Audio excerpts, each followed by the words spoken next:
Halo pemirsa, berjumpa lagi dengan saya Bribda Joysyunika dalam program Presisi Nusantara. Selama 30 menit ke depan, kami akan menghadirkan berbagai giat satuan kerja dan sosok anggota Polri yang memberikan pelayanan terbaik kepada masyarakat, memiliki prestasi dan tentunya membanggakan institusi Polri. Pemirsa, dalam Presisi Nusantara kali ini, kisah pelayanan terbaik kepada masyarakat datang dari Jakarta. Timnas Indonesia U17 melaju ke Piala Dunia 2025. Proses persiapan yang baik berbanding lurus dengan hasil yang diraih Garuda Muda.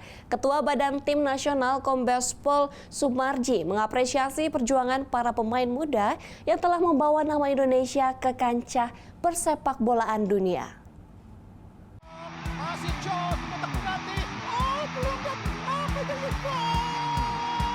Di lanjutan Piala Asia U17 2025, Indonesia memetik kemenangan 4-1 atas Yaman. Gol Indonesia yang bertanding di Prince Abdullah Al Faisal Stadium Jeddah, Arab Saudi dikemas oleh Zahabi Goli, Fadli Alberto Henga, dan Evandra Florasta. Indonesia sudah mencatatkan 6 poin sebelumnya menang 1-0 atas Korea Selatan. Dengan koleksi poin itu, Indonesia sudah dipastikan finish 2 besar di grup C. Untuk mempersiapkan timnas U17, Nova Arianto yang ditunjuk menjadi pelatih kepala sudah menggelar seleksi sejak awal tahun 2024. Target tinggi, lolos Piala Dunia U17 2025 dicanangkan PSSI. Sementara itu, Ketua Badan Tim Nasional serta manajer Timnas Senior dan beberapa kali menukangi manajer Timnas kelompok umur, Kombes Pol Sumarji mengapresiasi perjuangan Timnas U17 yang lolos Piala Dunia. Kombes Pol Sumarji juga mengatakan bahwa pemain Timnas kelompok umur memerlukan motivasi lebih agar jiwa nasionalisme tumbuh sehingga dapat maksimal dalam bertanding. Berikut cuplikan Kombes Pol Sumarji dalam memberikan motivasi pemain Timnas kelompok umur. 100%, 1000%. Semuanya 11 orang diberikan tanggung jawab. Cintamu, orang yang selama ini mengasihi kamu, menjadikan kalian semua seperti ini. Kalian semua,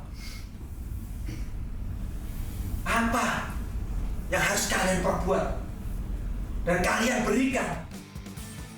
Indonesia untuk pertama kali ke Piala Dunia U17 lewat babak kualifikasi dan berhasil melaju Piala Dunia di Qatar.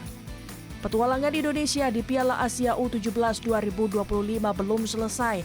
Indonesia masih harus menghadapi Afghanistan di Prince Abdullah Al Faisal Stadium, Jeddah, Arab Saudi pada Kamis 10 April 2025.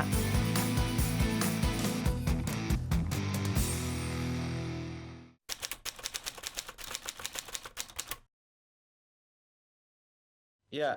Jadi begini, tentu yang harus kita patut bersyukur adalah perjuangan para pemain dan tentunya tim secara keseluruhan di bawah asuhan Nova Arianto.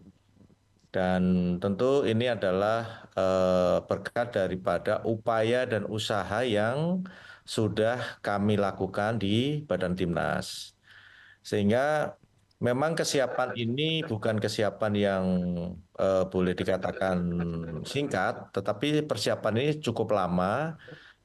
Mulai dari persiapan kita melakukan TC-TC di dalam negeri, dan juga kita melakukan uji coba di dalam negeri, dan juga kita melakukan upaya-upaya TC ke luar negeri, dan juga kita lakukan uji coba.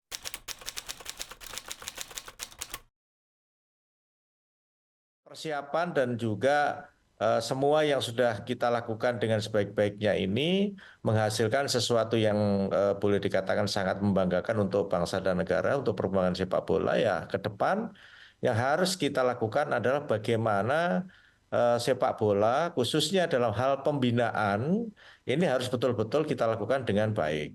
Saya ngambil contoh misalkan yang ada di U17 ini boleh dikatakan kan dari Bayangkara FC juga menyumbang dua pemain, Evandra dan Berto.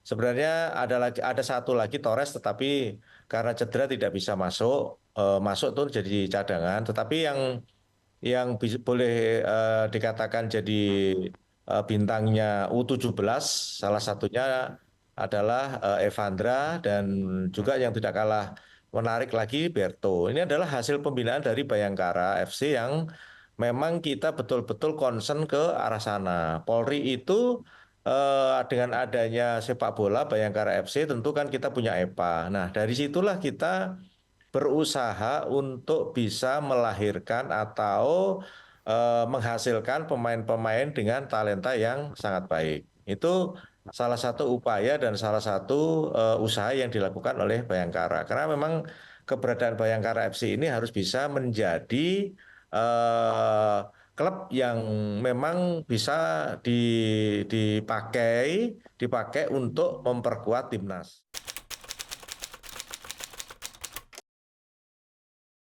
Banyak sekali akademi-akademi yang memang mempunyai apa namanya kualitas yang sangat baik ya, kualitas sangat baik dan itu banyak sekali itu yang bisa di hasilnya bisa dipakai untuk timnas. Saya tadi ngambil contoh seperti Bayangkara itu bisa 2 orang yang memang bagus, tetapi banyak lagi akademi dan juga EPA-EPA dari beberapa klub yang memang saat sekarang ini memperkuat timnas U17. Ini patut kita syukuri dan kita juga harus senang ya dengan bergembira dengan adanya torehan prestasi yang sangat baik untuk sepak bola kita ini.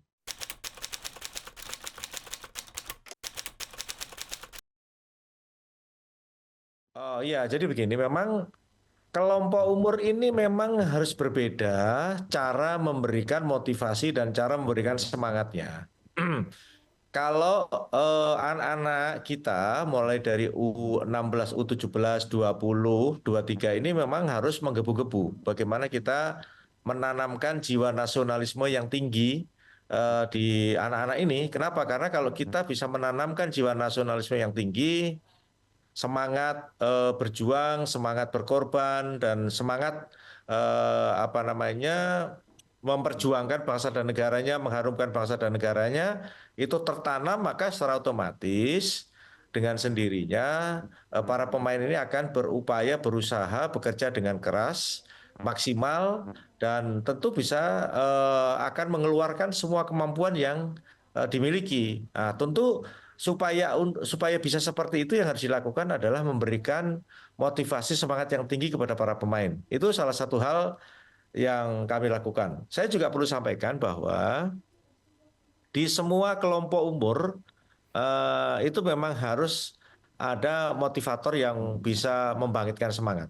Tanpa ada motivator yang bisa memberikan semangat yang tinggi, perjuangan para pemain itu dirasa kurang gitu. Tetapi kalau kita memberikan semangat yang tinggi, maka pemain pun juga membara semangatnya. Tapi kembali lagi, semangat itu harus dibarengi dengan taktik, strategi, dan juga apa namanya fokus, konsentrasi. Itu harus dibarengi dengan itu, sabar itu tetap harus dibarengi dengan itu. Kalau hanya semangat saja tidak dibarengi dengan taktik, strategi, dan lain-lainnya, tentu juga hasilnya tidak bagus. Semangat itu, memberikan motivasi itu adalah yang terakhir supaya para pemain bisa betul-betul maksimal dalam membela bangsa dan negaranya. Pemirsa, selanjutnya dalam upaya mempererat sinergi dan meningkatkan kesadaran pentingnya keselamatan berlalu lintas, Kasat Lantas Polres Gresik AKP Rizky Julianda Putra Buna menggelar kegiatan bertajuk Mlaku Jol atau Mangan Lan Kumpul Ojol. Jangan kemana-mana, Presisi Nusantara akan segera kembali.